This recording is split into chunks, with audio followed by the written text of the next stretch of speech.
The first time I did a silent meditation retreat, it was really hard, but I found myself just focusing, putting my head down, and by the end of it, I'd finished. I was surprised I'd finished, but I felt pretty good. And uh, I chalk most of that up to just personality. Some people freak out, some people cry, some people um, rebel and get angry. But for me, I just kind of work harder. And in a lot of situations, not even high pressure situations, that's how I approach things, and tends to work out okay.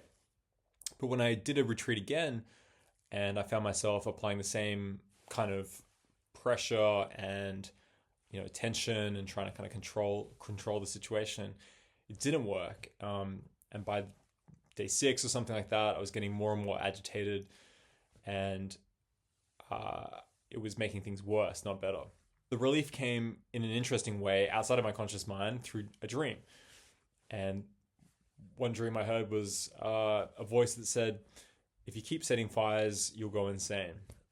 Pretty kind of clear advice, but interestingly, it wasn't something to do, but something to not do. So I think typically our conscious approach, whether you're a control freak like me, is to do something more, a new solution, a new approach, a new best practice that we read from some book, something like that. But in my case, the advice that's coming from myself, it's not a mystical source. It's just a part of me that maybe says, hey, worrying about dirty socks or the rain or something like that, or trying to be even more on time than you are or something like that, is maybe making things a little bit worse. Maybe it's making you a bit too agitated.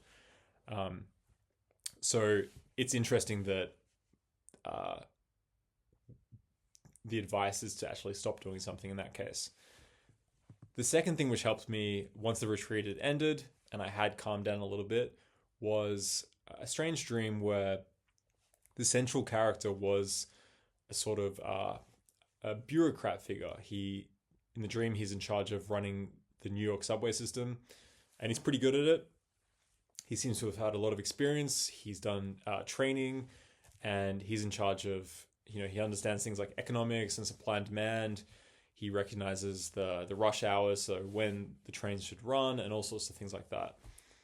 Yet, when another figure comes and kind of challenges him, this a sort of kind of anonymous, shady figure, the other person respects this kind of bureaucrat and says, oh, he seems to be a smart guy, but the figure ultimately calls him milquetoast, which is a word that, again, is from my unconscious. I didn't know what it was. I had to look it up, and essentially means a kind of timid, meek person, like you would see like a bureaucrat who's very careful, maybe good at productivity, but ultimately kind of fearful when approaching different situations in life. Do we really want to live a life where we approach every problem in a kind of milquetoast way? Maybe not.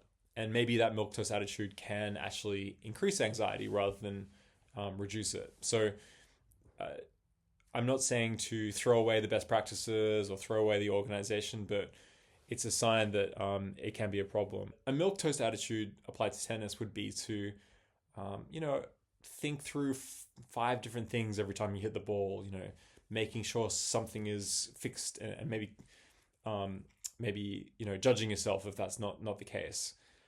I think it's fine to try and improve and to try and do what works, but I think checking if you're being milquetoast in a situation, and try not to be. Try to just drop that and see what's left. So when we can just approach the situation as it is, playing tennis and being okay with looking bad or hitting a bad shot, and that not being the end of the world, we can at least say that we're not being milquetoast, and that's a good thing.